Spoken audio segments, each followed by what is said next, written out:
Governor, first of all, thank you for spending time with us on POTUS. Well, thank you for having us. I want to ask you, first of all, today about your deal. Delta is buying an old refinery. This is an unusual business story, but it's also one that's obviously good news for your state because it means jobs are staying in your state. We don't hear so little about that these days. Well, from the state perspective, we really love it because it does keep not only the jobs of the people working at the refinery, over 400 jobs, but it also has an effect upon the town itself of Trainer, the county, Delaware County down there in the southeast, but also on all the people who have jobs that are related to either directly or indirectly, and that's thousands of jobs. But I also think it's a interesting model, business model of what Delta is doing, and I think they talked about it today. 80% of their fuel needs will be met by this facility, and they are going to be able to control their costs. They believe that they'll save $400 million a year on their fuel costs by doing this. So it'll be interesting. I'm sure the business community will be watching it closely. And as I said, it's been a paucity of great news on the economy in a lot of different ways. How is Pennsylvania doing since you took over as governor? You've had a little over a year under your belt, and things obviously were not great when you came in, nationally or even in the state. How are you today? Well, we're better than we were when I came in. We had a $4.2 billion deficit. When I came in, we reduced our budget by $2 billion, one of the few states that reduced it, and we're going to stay at about the same level this time as we build the budget. People are going back to work. Our unemployment rate is 0.7 of a point below the national average, and in the last 4 months it keeps ticking down 0.1 of a point at the same time. We are starting to see our revenues go above anticipated rates, and that is a good sign. Although we did see that at the same time last year, and I was able to prevent the legislature from viewing that as a surplus when you have a budget deficit of $4.2 billion, and we're going to probably have that same problem. We have an advantage, I think, over a lot of states because we are an energy state. The natural gas, the Marcellus natural gas, here the coal are tremendous assets to Pennsylvania. In addition to the refinery and the work there, as you may know, Royal Dutch Shell just announced that they have an intention of building a ethylene cracker facility in southwestern Pennsylvania in Beaver County, which is going to provide, when they start the construction, thousands and thousands of construction jobs, hundreds of jobs when the facility is built, but it will start a remanufacturing base in southwestern Pennsylvania with petrochemical plants coming to use that ethane. You have a Republican General Assembly, correct? Has that made things any easier for you, or is it something that makes it a little more difficult to wrangle the votes? Well, sometimes it's easier and sometimes it's a little more difficult. It depends upon the issue. I have a Republican majority in the House and the Senate, but there are spectrums to that majority also, from moderate to conservative, and to work with those two. Sometimes it's difficult for the leaders to get everybody on board, but we've accomplished a great deal. We had property tax reform last year when it came to the school property tax. We had tort reform. This year we got voter ID. So, in addition to balancing a budget and stopping spending that had gone out of control, which we didn't have the revenues to match the spending that we were at, I'm very proud of what the legislature has done. There's a lot of governors around the state, and I know you talk to them all the time. They're experiencing the same problem. Lower revenues, you can't tax your way to get back to balanced budget. You have to make the hard decisions to cut things.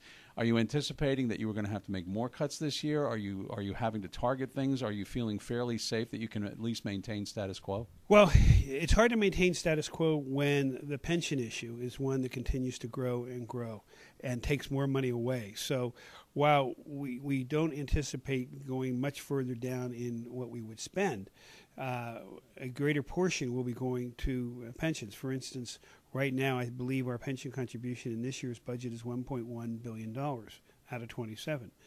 The fiscal year that we're working on is 1.6. In 4 years, 2016, it's going to be $4.6 billion. And I had discussions with the leadership just yesterday that we have to address this issue. It's unsustainable. It will continue to eat away from the budget and prevent us from putting money into education, into the social services, into all the other areas that we need to be building the state in. Washington, D.C. is so polarized right now. Do you experience the same situation? There are so many tough decisions, and people are watching Washington on things like sequestration cuts, on the Bush tax cuts and so on. Do you experience that on a lower scale statewide in Pennsylvania, or is there a sense that, there's hard work to be done and we can get it done? Well, I'm going to say the latter. There's hard work to be done and we can get it done. I have the advantage of working totally with a Republican legislature to get the votes that we need, although sometimes we had to cross the aisle and get the Democrats to vote.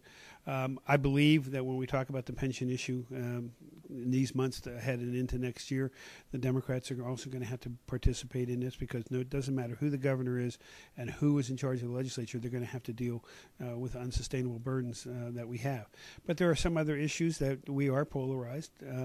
The voter ID vote was one of them. The Republicans voted for it. The Democrats voted against it. That's a philosophical issue. But, Pennsylvania has shades of Democrats, shades of Republicans. It's a registered Democrat state by over 1 million voters, yet I've won it 3 times as a Republican and a conservative Republican. Well, give us a sense of the electoral map when we talk about, say, fall election 2012.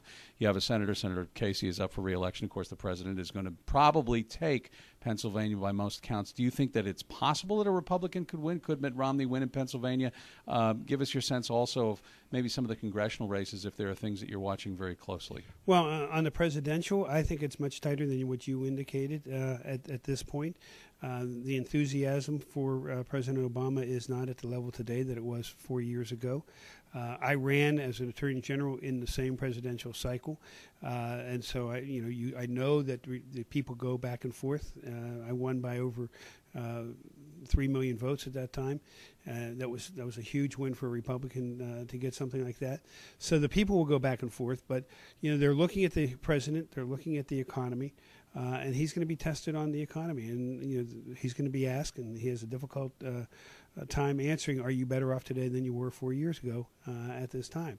I don't think the enthusiasm level's out there. Now, when you take a look at the state from an electoral map perspective, the 5 counties of southeastern Pennsylvania make up 40%, and that tends to be a more moderate to liberal area, even among the Republicans. So a Republican, Mitt Romney, would have to win the rest of the state and do well down there, keep the numbers down there. And I think he has the ability to do it. I truly believe it will have a lot to do with the organization and how much money he spends here in Pennsylvania. Is it about the economy? I mean, is that the message that Romney has to keep pushing? I think absolutely it's about the economy. Everybody's looking at the price of gas. Right across the street from the governor's residence, there's a gas station with the marquee there, and I can look at the price of gas every day when I come out, and that's what I hear people talking about all the time. We're looking at car sales. Those are going up. But the economy just hasn't taken off. This is a very gradual improvement out of a recession. And considering the debt, the trillions of dollars that are being spent, I think people are looking at it and saying to themselves, we're not better off than we were 4 years ago. Social issues seem to have dragged down the Republican Party. Mitt Romney nationally, as well as in some states. I know Virginia Governor Bob McDonnell had some issues with the legislature. I know you've had some back and forth issues with things like, for example, requirements before abortion to have, scans and so on. And it just seems that when that comes up, it sets the Republican Party back. Well, I think when you're looking at it in the broad perspective, it is the Republican Party answering what the base of the party is. The base of the party is conservative. There are some more that are moderate at that point. But when it comes down to the general election, it's going to be the economy. It will not be those other issues. I hope I'm not going to let a secret out. I'm going to tell people who are listening to the show right now that one of your greatest joys was getting out quickly from the Washington Correspondents Association dinner. Well, there were 2,800 people in one room. I was wondering about the fire marshal on that one.